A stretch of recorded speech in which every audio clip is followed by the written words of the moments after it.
अच्छा, तो आज हम देखते हैं कि हम कुछ इम्पोर्टेंट ट्रांजैक्शन को रिकॉर्ड कैसे करेंगे।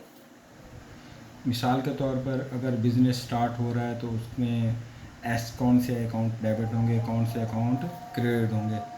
इसी तरह अगर एक्सपेंस पे हो रहे हैं तो हम क्या ट्रांजैक्शन करेंगे।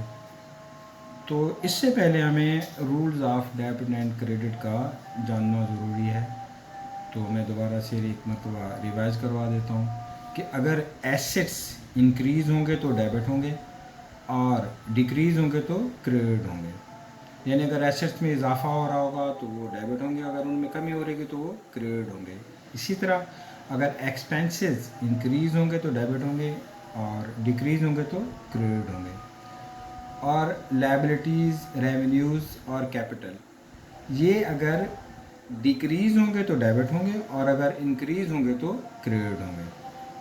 तो पहले जो ट्रांजैक्शन आती है वो आती है कि बिज़नेस स्टार्ट होने की, स्टार्टेड बिज़नेस।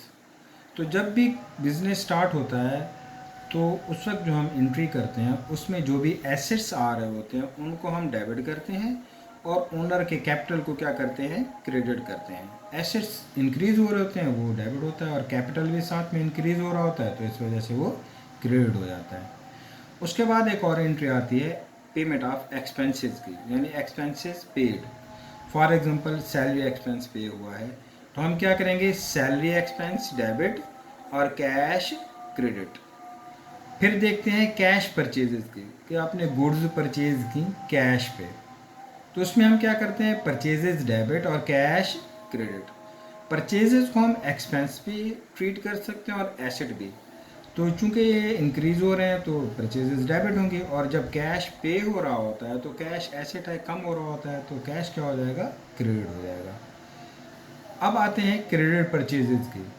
तो क्रेडिट परचेजेस की जो एंट्री होती है वो ये होती है कि परचेजेस डेबिट और अकाउंट्स पेएबल क्या हो जाते हैं, क्रेडिट हो जाते हैं।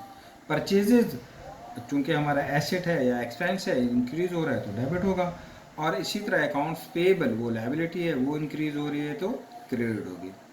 फिर एक और एंट्री आती है परचेज रिटर्न की, यानी आपने जो परचेजेज खरीदी, जो गुड्स परचेज की उनमें से कुछ रिटर्न हो गए, तो उसकी एंट्री क्या होगी कि परचेज रिटर्न होने से हमारी लायबिलिटी कम हो जाएगी तो अकाउंट्स पेएबल डेबिट हो जाएगा, या अगर कैश वापस आ रहा है तो कैश डेबिट हो जाएगा, और परचेज रिटर्न क्या हो जाएंगी, क्रेडिट हो जाएंगे। दोबारा समझ लें कि जब परचेज रिटर्न होती हैं तो हमारा अकाउंट्स पेएबल कम हो जाता है। मसलन आपने किसी से 10 लाख का कोई स्टॉक लिया, उसमें से आपने अगर 3 लाख का वापस कर दिया तो अब आपने 10 लाख नहीं देने, आपने 7 लाख देने हैं। जो इतना का स्टॉक आपने वापस किया या परचेजेस वापस की उससे आपकी लायबिलिटी कम हो गई। फिर हम आ जाते हैं कैश सेल्स पे।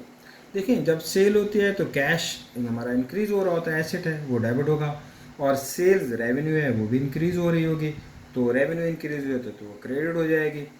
अब फिर होती है क्रेडिट सेल्स।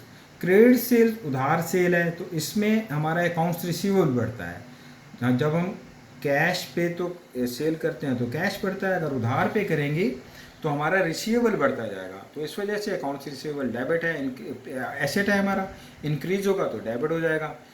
इसी तरह हमारी रेवेन्यू बढ़ेगी, सेल वो क्या हो जाएगी, क्रेडिट हो जाएगी।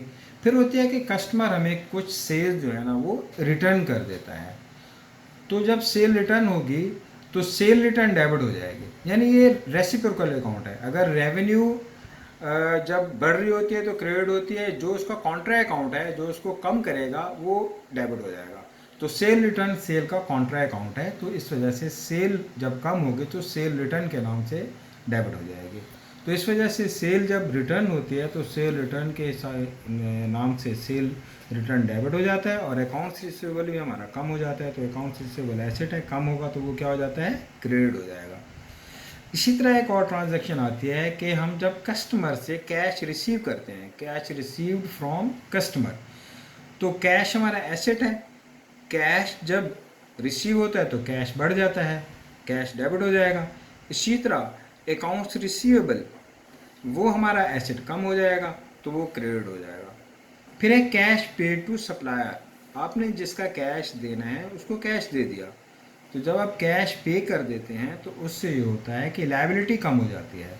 तो कैश पे टू सप्लायर होगा तो अकाउंट्स पेबल डेबिट हो जाएगा और कैश क्रेडिट हो जाएगा।